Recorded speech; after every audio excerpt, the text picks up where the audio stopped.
ইউনূস আলাইহিস সালামকে আল্লাহ বলছিলেন, ওই যে এখানে একটা লোক মাটি দিয়া মাটির পাত্র বানাইছে অনেকগুলো, তুমি একটু তার কাছে যাও তো। কুমার আর কি, কুমার। ইউনূস আলাইহিস সালাম ওই লোকটার কাছে গেছেন। তা আল্লাহ বলছেন, ইউনূস ওই বেটারে শুধু একটা কথা বলো, যে সে যে এই মাটি দিয়ে মাটির পাতিল বানাইছে, এরকম তার হাতের বানানো একটি মাটির পাতিল ভেঙ্গে ফেলতে বলো, তারে ভাঙ্গে লাইতে। ইউনূস আলাইহিস সালাম বলছে, হে ভাই, আপনি আপনার বানানো এই মাটির পাতিল থেকে একটি পাতিল ভেঙ্গে ফেলেন। তখন ওই কুমার সে বলছে, এই মিয়া, আমার নিজের হাতের বানানো মাটির পাতিল আমি ভাঙবো কেন? বোকা নাকি আমি? কেন ভাঙবো? এত যত্ন করে আমি বানাইছি। আল্লাহর কসম, ইউনূস আলাইহিস সালামকে আল্লাহ তাআলা তখন ডাক দিয়ে বললেন, ইউনূস, মাটির পাতিল যে বানায়, এমন এক মানুষ যদি এক সাধারণ মাটির পাতিল নিজের হাতে বানানো ভাঙতে না চায়, আমি যারে মায়ের পেটে 9 মাস রেখে নিজের হাতে সাজাইছিলাম, আমার দেওয়া চোখ নাক কান দিয়ে আমি বানাইছি যারে, আমার সেই বান্দাকে আমি কেমনে জাহান্নাম দিই? আমি ধ্বংস করে দেব কেন? ও যদি তার মাটির পাতিল ভাঙতে না চায়, আমি আমার এমন যত্নে গড়া বান্দাকে জাহান্নাম দেব কেন? ধ্বংস করে দেব কেন? আমি অপেক্ষায় থাকি মাফ করতে। আমার বান্দা কোনোদিন যদি 1 ফোঁটা রাত গভীরে চোখের পানি ফেলে, আমি ওরে মাফ করে দেব। যদি বলে বান্দা আল্লাহ গুনাহ অনেক বেশি, আল্লাহ বলবে সমুদ্রের ফেনার চাইতেও বেশি। বান্দা বলবে না। আল্লাহ বলবে আসমান পরিমাণ উচ্চতার চাইতেও বেশি। বান্দা বলবে না। তা আল্লাহ বলবেন, বান্দা আমি তো আসমান ছোঁয়া পর্যন্ত গুনাহ মাফ করতে রাজি,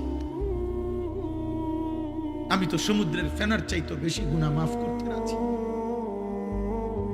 এত সুযোগের পরেও যে বান্দা আল্লাহকে ডাকে না, সেজদা করে না, গুনাহ মাফ চায়, ঠিক আছে বদনসিব, তুমি তোমার জীবন চালাও। কে কার জন্য আটকাইবে? আব্বা, কারোর জন্য কেউ আটকায় না। আমি আবারও বলছি, শেষ কথা, কিশোর যুবক, মনে রাখো, স্বার্থপর এই দুনিয়া এত যান্ত্রিক, দুনিয়া এখন এত কঠিন বাস্তবতা যে আপন জনরাও ব্যস্ত, যার কারণে তুমি যদি নিজে নিজে নষ্ট হইয়া চরিত্রহীন হইয়া যাও, কোচ্চা গইল্লা গন্ধ ছোটে, তোমারে কেউ টাইনা ধরবে, কেউ ফিরাইব, এই টাইম কারো হাতে না।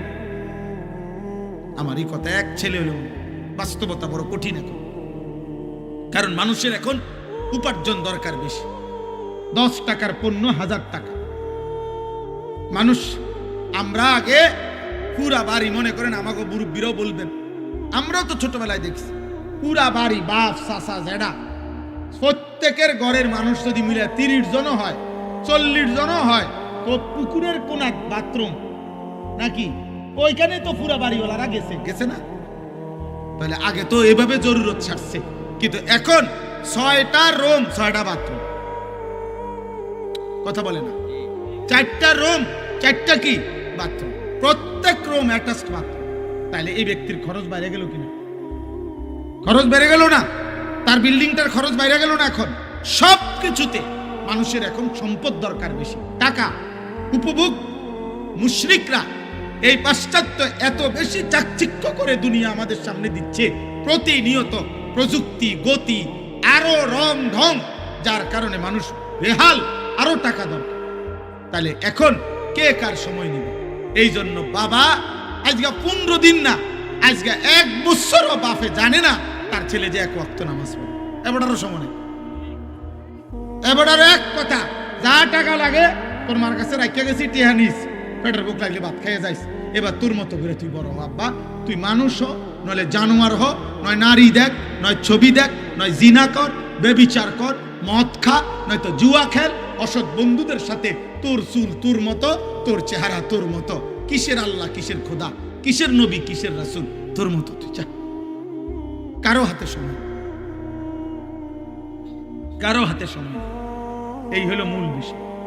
আগে আমরা মনে আছে দুপুর 2টা বাজে গেছে, নানার বাড়িতে বেড়াইতে গেছি, তো এখনো ভাত খাইতে যাই নাই, ছোট মামা আইছে, বড় মামার বড় ছেলে মামতো ভাই উনি আইছে, ছোট্ট মামতো ভাই একজন আইছে, সবাই খুঁজে দৌড়াদৌড়ি, হ্যাঁ তাড়াতাড়ি ভাত খাইতে যাইতে বলছে। আর বাড়িতে গেছি, আর সবাই মিল্লা দমকানি, দুষ্ট হয়ে গেছ, দুইটা বাজ্যা গেছে, অনুবাদ খাইতে আইও না। তাইলে কথার কথায় সবাই টেনে ধরছে, আজ আর টেনে ধরার কেউ নাই। ফলে সংখ্যাগরিষ্ঠ ছেলে পেলে নষ্ট হওয়ার পিছনে অভিভাবকের এই গাফলতি আর খামখেয়ালি প্রচন্ডভাবে দায়ী, যার কারণে ছেলেদের অধিকাংশের আপনি দেখেন, এখানে আপনি ছেলেগুলোর দাঁড় করায় দেখেন, জিজ্ঞাসা করেন বাবা তোমার চুলটা কার মতো, সে বলতে পারবে না। একটা ছেলেকে বলেন যে বাবা তুমি আজকে সারা দিনে যে পেশাব করছো, পানি নাও নাই, টয়লেট পেপার ব্যবহার করো নাই কেন?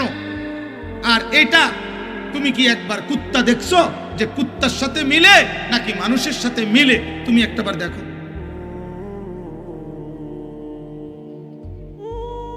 তুমি কি কোনো জানোয়ার দেখো নাই কোনোদিন যে জানোয়ার পেশাব করার পরে কি করে? তুমি কি কোনো মুমিন দেখো নাই মুমিন পেশাব করার পরে কি করে? আল্লাহ আমাদেরকে বুঝ দান করে। এই রাত গভীরে আব্বা, নওজোয়ান বয়স্ক বাবা একবার হইল বিবেক দিয়া সারা দিন শেষে রাত্রে ঘুমাইবার আগে প্রত্যেকটা কিশোর যুবক বাবা, আমি আপনার 1 মিনিটের জন্য 30 সেকেন্ডের জন্য হলো চোখ বন্ধ করে একবার ভাইবেন আজ যা করছেন তা আমি মুসলমান হিসাবে ঠিক হলো? সারাদিনে 5 ওয়াক্ত নামাজের ওয়াক্ত চলে গেল, আমি একটা সেজদাও দিলাম না। আমার বয়স 40, আমার মালিকের কোরআন আমি একটা পৃষ্ঠা দেখে দেখেও পড়তে পারি না। সারা দিনে 24 ঘন্টার মধ্যে আমি কি 10টা মিনিট আমার আল্লাহর নামের জিকির করতে পারতাম না?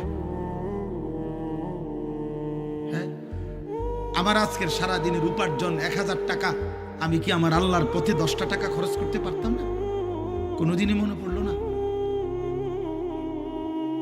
এতটুকু হিসাব মিলাই, এটা আল্লাহর কোরআনে বলছে, ওয়াল তানজুর নাফসুম মা কদ্দামাত লিগাদ।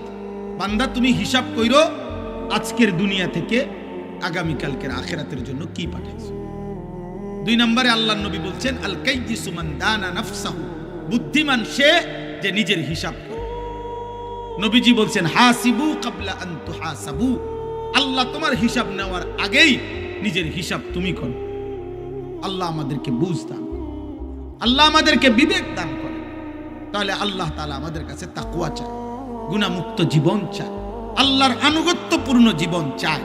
এটাই আল্লাহ এখানে বলছেন যে বান্দা, এই শেষ কথা, আল্লাহ তাআলা বলেন বান্দা আমি চেয়েছিলাম 12 মাস তুমি আমাকে ভয় করবে, আমি চেয়েছিলাম পুরাটা বছর তুমি গুনাহ ছেড়ে দিবা, আমি চেয়েছিলাম তুমি পুরাটা বছর আমি আল্লাহর আনুগত্য করব। আচ্ছা যাও, ঠিক আছে, 11 মাসে ঘাটতি হয়েছে, কমতি হয়েছে, ভুল হয়ে গেছে, আচ্ছা ঠিক আছে বান্দা যাও, আমি আল্লাহ আবারও তোমার একটা নতুন সুযোগ দিতে চাই। মাত্র 1টা মাস, 11 মাস পরে আমি আবার আনলাম এই 1টি মাস, আইয়ামাম মাদুদাত, গুনা কয়েকটা দিন, গুনা দিন মানে হলো 30 দিন অথবা 29 দিন।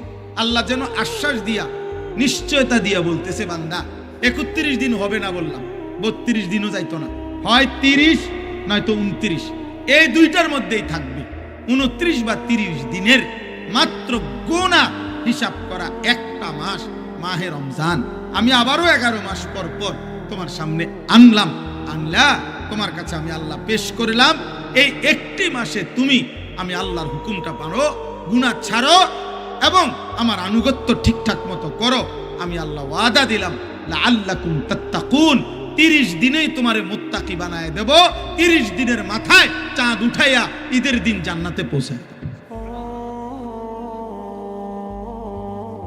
তুমি কদর করো।